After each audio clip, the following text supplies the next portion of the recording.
Hay lugares donde la muerte no es el final, sino un turno de trabajo que nunca termina. Si alguna vez has tenido la desgracia de pasar una noche en el Hospital Juárez, en el centro de la Ciudad de México, tal vez la hayas visto. No aparece en los registros. No marca tarjeta. Nadie sabe su apellido actual. Pero todos los pacientes, desde los ancianos que murmuran en sus sueños hasta los niños con fiebre, conocen su apodo. Le dicen la planchada. La describen siempre igual. Una enfermera impecable. Un uniforme blanco, almidonado, tan rígido y perfecto que no tiene una sola arruga. Camina por los pasillos a las 3 de la mañana, cuando el silencio es tan pesado que te zumban los oídos. Entra en las habitaciones de los desahuciados. Les da sus medicinas. Les acomoda las almohadas. Les susurra que todo va a estar bien. Y cuando la familia despierta a la mañana siguiente para agradecerle, las enfermeras del turno matutino se ponen pálidas.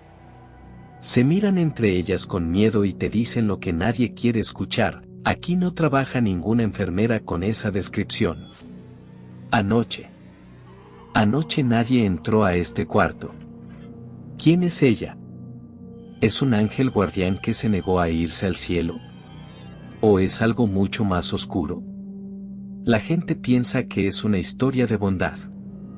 Creen que es el espíritu de una santa. Pero se equivocan. La razón por la que ella sigue caminando por esos pasillos no es la caridad. Es la culpa. Es una penitencia eterna. Porque antes de ser un fantasma que salva vidas, fue una mujer que las dejó perder. Para entender su castigo, tenemos que viajar atrás en el tiempo. A principios del siglo XX. A una ciudad de México que olía a polvo y a medicina antigua. Su nombre era Eulalia. Y si hubieras conocido a Eulalia en vida, te habrías sentido intimidado. Era la perfección hecha mujer. Rubia, de ojos claros, siempre peinada, siempre atenta. En el Hospital Juárez, ser enfermera no era solo un trabajo para ella, era una religión. Dicen que Eulalia era la primera en llegar y la última en irse. Su uniforme siempre estaba blanco como la nieve, perfectamente planchado, sin una sola mancha de sangre o yodo. De ahí nació su apodo original, un apodo de respeto: la planchada. Los doctores confiaban en ella ciegamente. Los pacientes la adoraban. Su vida era un reloj suizo de eficiencia y compasión. No había espacio para el error. Y, fatalmente, no había espacio para el amor. Hasta que llegó él. El doctor Joaquín no era como los otros médicos viejos y cansados del hospital. Era joven. Era ambicioso.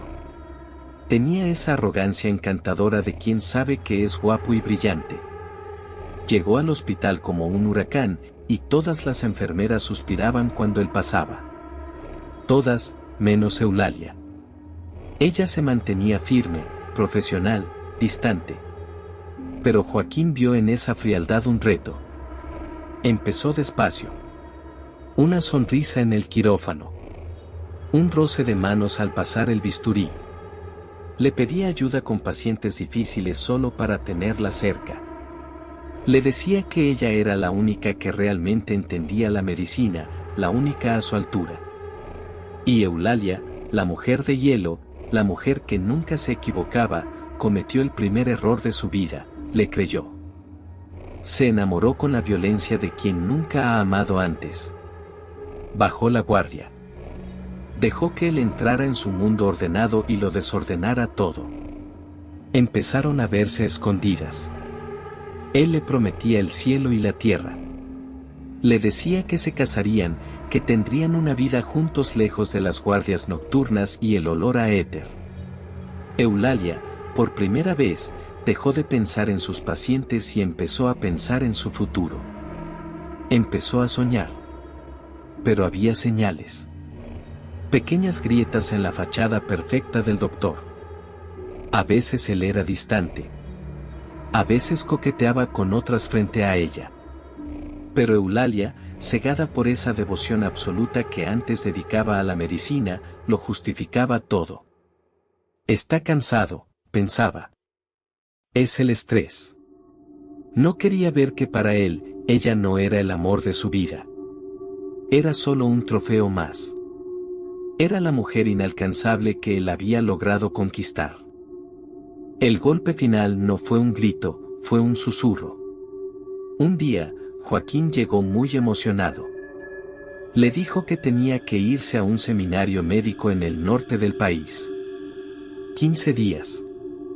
Solo 15 días para mejorar su carrera y, según él, para preparar su boda al regreso. Le pidió a Eulalia que le preparara la maleta. Y ella, como la esposa devota que creía que iba a hacer, lo hizo. Le planchó sus camisas. Le acomodó sus trajes. Lo despidió con un beso y una promesa. Eulalia se quedó contando los días. Pasó una semana. Pasaron 2. Joaquín no volvía. Pero ella no perdía la fe. Seguía trabajando, aunque su mente estaba en otra parte.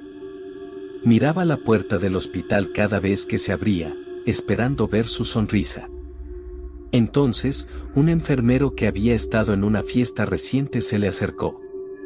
Con esa crueldad casual de los chismes de pasillo, le soltó la verdad.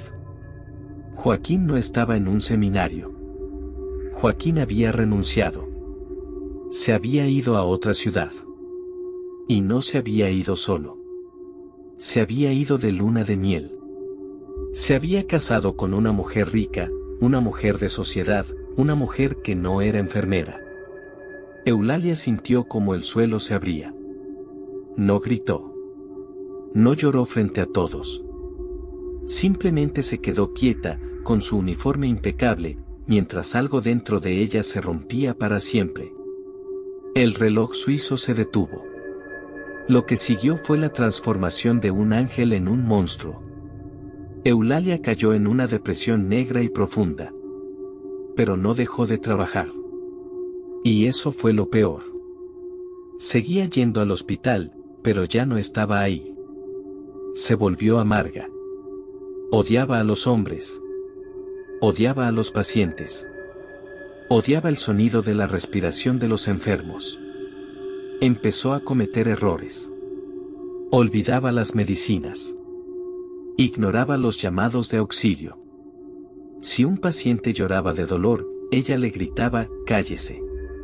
Dejó a los enfermos sucios, hambrientos, sedientos. Su perfección se convirtió en negligencia criminal. La leyenda dice que un niño murió en su turno. Un niño que solo necesitaba que le bajaran la fiebre, que le dieran un vaso de agua y una pastilla. Eulalia lo escuchó llorar y no hizo nada. Se quedó sentada en su escritorio, mirando a la nada, perdida en su propio dolor, mientras la vida del pequeño se apagaba a unos metros de ella. Cuando el niño murió, algo despertó a Eulalia de su trance. Vio el pequeño cuerpo inerte. Y la realidad de lo que había hecho le cayó encima como una losa de concreto. No solo había perdido al amor de su vida, había perdido su alma. Había traicionado su juramento. Había matado a un inocente por estar llorando por un hombre que no valía nada. Eulalia enfermó poco después. Dicen que fue tuberculosis, o tal vez simplemente se dejó morir de tristeza y culpa. Pasó sus últimos días como paciente en el mismo hospital donde había reinado. Y en su lecho de muerte, no pidió perdón a Dios. Pidió una oportunidad. Juró que repararía su error. Juró que cuidaría a los enfermos que nadie más quería cuidar. Murió joven. Fue enterrada. Pero Eulalia no descansó. Poco tiempo después de su muerte, empezaron los reportes. Pacientes en el turno de la noche, pacientes graves que estaban al borde de la muerte, amanecían milagrosamente estables. Todos contaban la misma historia. Vino la enfermera, decían. La enfermera muy arreglada. La que huele a almidón antiguo. Al principio, los doctores pensaban que los pacientes alucinaban por la fiebre. Pero las descripciones eran demasiado precisas. Hablaban de su ropa, un uniforme de principios de siglo, con capa y cofia dura. Hablaban de sus manos frías. Hablaban de cómo, cuando ella los tocaba, el dolor desaparecía, reemplazado por una paz helada. Pero hay un detalle en estas apariciones que te pone la piel de gallina. Eulalia no es un fantasma feliz. Los que la han visto a los ojos dicen que no hay calidez en su mirada. Hay una tristeza infinita. Hay urgencia. Se mueve rápido, como si tuviera prisa, como si tuviera una lista interminable de pecados que borrar y muy poco tiempo antes de que salga el sol. A veces, se le aparece a las enfermeras que se quedan dormidas en su turno. Las despierta con un golpe en el hombro o tirándoles los expedientes al suelo. Es su manera de decirles, no cometas mi error. No te distraigas. Una vida depende de ti. Hoy, en pleno siglo XXI, con toda nuestra tecnología y nuestros monitores digitales, Eulalia sigue ahí. Hay testimonios de hace apenas unos meses. Gente que jura que una enfermera rubia y pálida les arregló el suero cuando nadie más venía. Gente que la ha visto caminar hacia el elevador y desvanecerse antes de que las puertas se cierren. Lo más inquietante de la planchada no es que sea un fantasma. Es lo que ella representa. Es la prueba de que el amor tóxico puede ser tan letal como cualquier enfermedad. Eulalia murió de desamor, sí, pero su verdadero crimen fue dejar que ese desamor destruyera su propósito. Así que, la próxima vez que estés en un hospital y sientas un frío repentino, o escuches el crujido de una tela almidonada cuando estás solo en la habitación, no tengas miedo. No te va a hacer daño. Ella ya hizo suficiente daño en vida. Ahora solo quiere curarte. Quiere asegurarse de que tú salgas caminando de ese hospital para poder tachar un nombre más en su lista de deudas. Pero recuerda esto, si la ves, no le agradezcas. No le hables. Porque si le hablas, podrías romper su concentración. Y para Eulalia, distraerse, aunque sea un segundo, es un lujo que ya no se puede permitir. Ella está condenada a ser perfecta para siempre, planchando, cuidando, vigilando, atrapada eternamente en el turno de la noche, esperando un perdón que tal vez nunca llegue. Spam.